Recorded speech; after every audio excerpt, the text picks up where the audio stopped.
नमस्कार साथीहरू, यहाँलाई यस च्यानलमा स्वागत छ।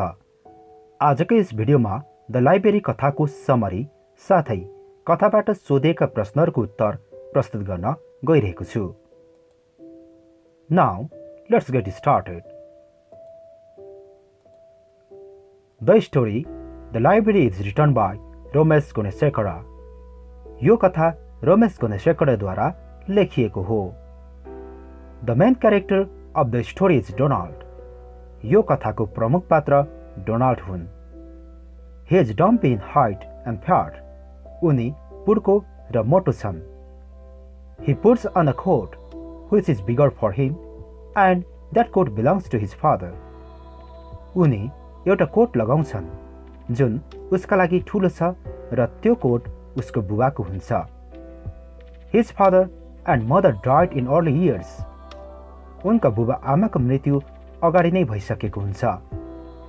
So, he doesn't have family now. तसर्थ अहिले उनको परिवार छैन। His parents and Donald came to Britain from Ceylon.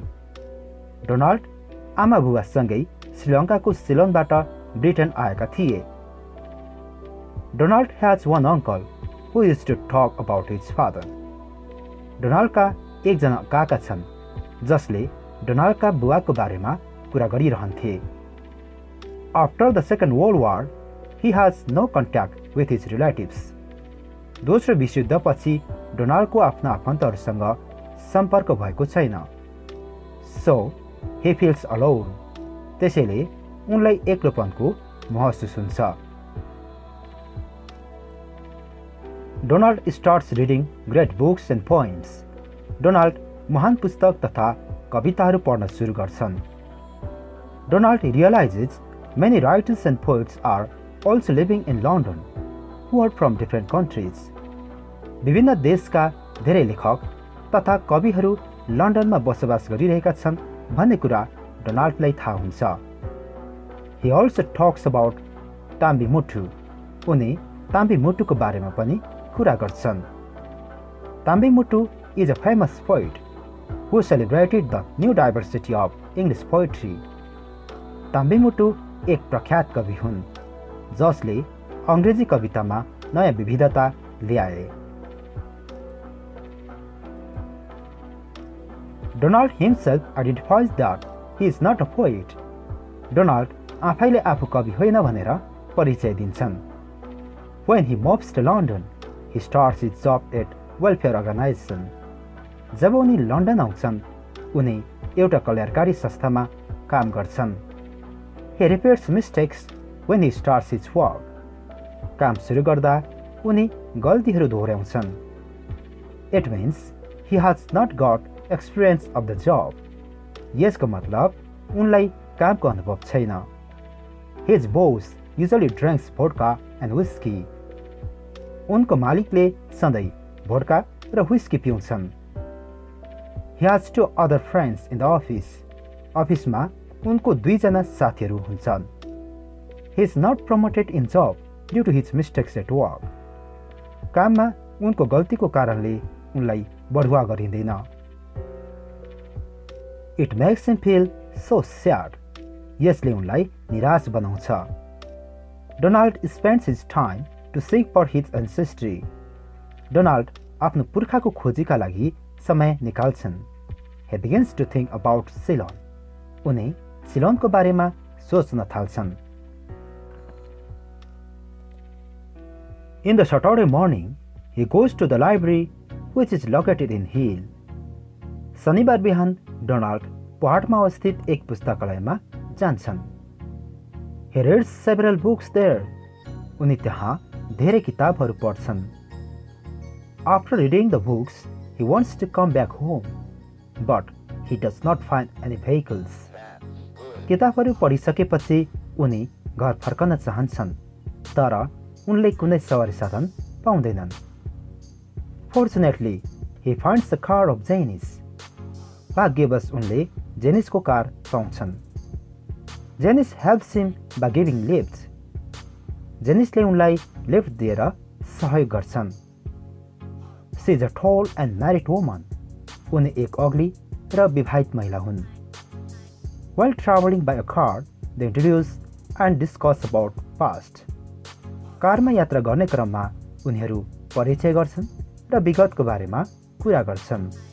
On the way, he sees the different birds like woodpecker, pigeon, etc. बाटामा उनले लाहाँचे, परेवा जस्ता चराहरू देख्छन्.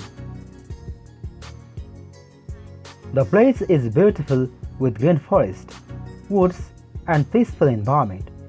हरियो जङ्गल तथा शान्त वातावरण भएको त्यो ठाउँ सुन्दर हुन्छ.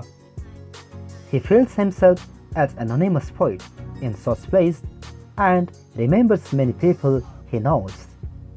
यस्तो ठाउँमा उनी आफूलाई एक अज्ञात कविको रूपमा महसुस गर्छन् र चिनेका धेरै मानिसहरूलाई सम्झन्छन्. He also feels that in the city he knows no one and nobody knows him. त्यो सहरमा उनले कसैले नचिनेको र उनलाई पनि कसैले नचिनेको कुरा महसुस गर्छन्. Janice and Donald also talk about Donald's ancestry. Donald र जेनिसले डोनाल्डको पुर्खाको बारेमा पनि कुरा गर्छन्. Donald's grandfather was a famous poet who wrote many poems before 1950s. डोनाल्डको हजुरबुबा एक प्रसिद्ध कवि थिए जसले 1950 को दशकभन्दा अगाडि धेरै कविताहरू लेखे. His name was G.F. Parker. उनको नाम G.F. Parker थियो. Donald also remembers his uncle that his father talk was a great poet. डोनाल्डले आफ्नो बुबाले कुरा गर्ने गरेको काकालाई पनि सम्झिन्छन् जो एक महान कवि थिए. Thus, Donald comes to know his ancestry and feels happy. यसरी डोनाल्ड आफ्नो पुर्खाबारे जान्दछन् र खुसी हुन्छन्. Question answer. Describe briefly the physical features of Donald. डोनाल्डको शारीरिक विशेषताबारे वर्णन गर्नुहोस्. Donald is the main character of this story. He is very dumpy and fat. He puts on coat, gloves and cap. Describe Donald's ancestry. डोनाल्डको पुर्खौलीको बारेमा वर्णन गर्नुहोस्. Donald's ancestry belongs to Ceylon, Sri Lanka. His father and mother had already died. He has no contact with his own relatives. Is Donald a native citizen of England? If not, how did he come to London?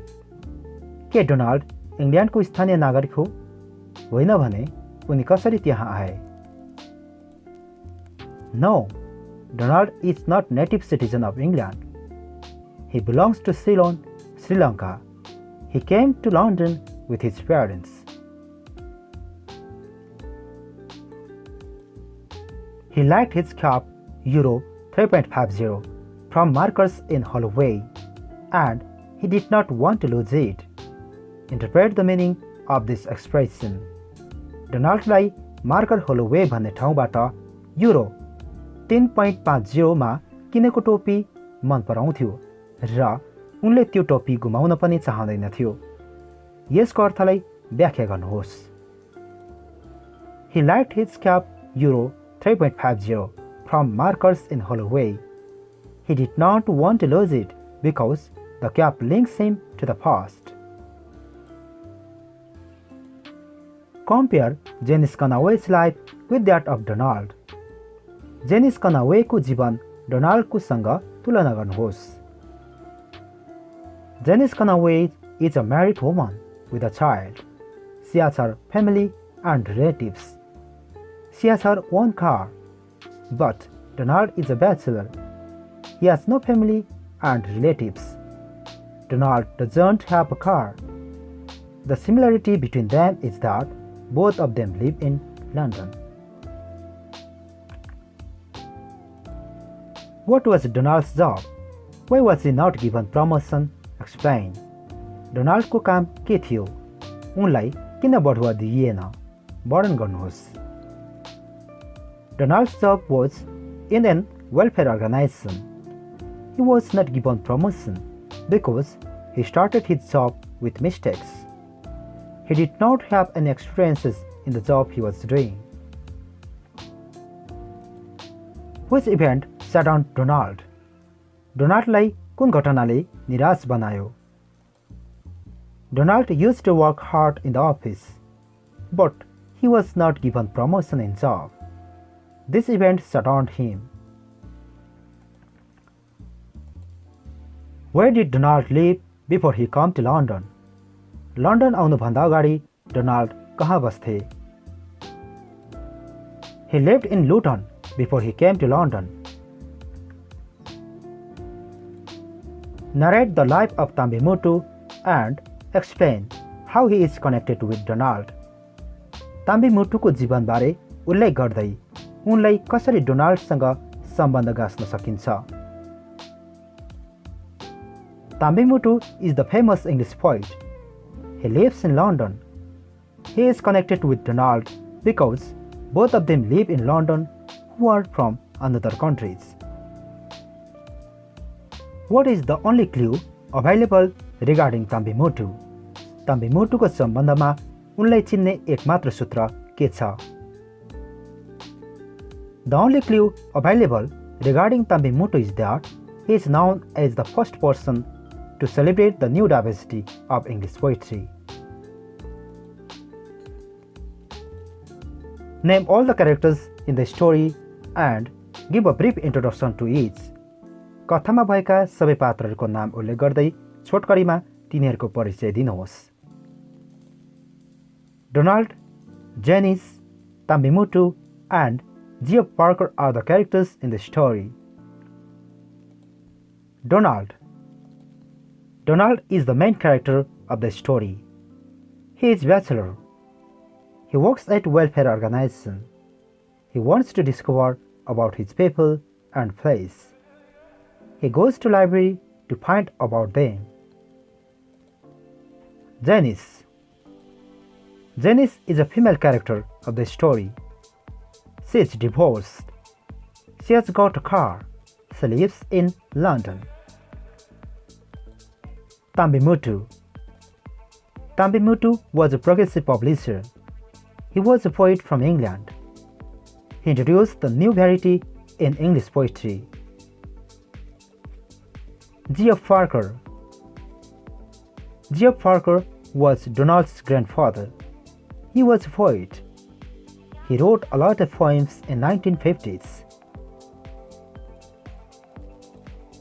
Describe the natural beauty of the woods Donald experienced on the way. डोनाल्डले बाटोमा अनुभव गरेको जंगलको सुन्दर प्रकृतिको वर्णन गर्नुहोस्. While Donald was returning to home with Janice by car, he experienced the natural beauty of the woods on the way. He saw many birds there. There was peaceful environment and he became fresh in the environment. He felt as if he was an anonymous poet.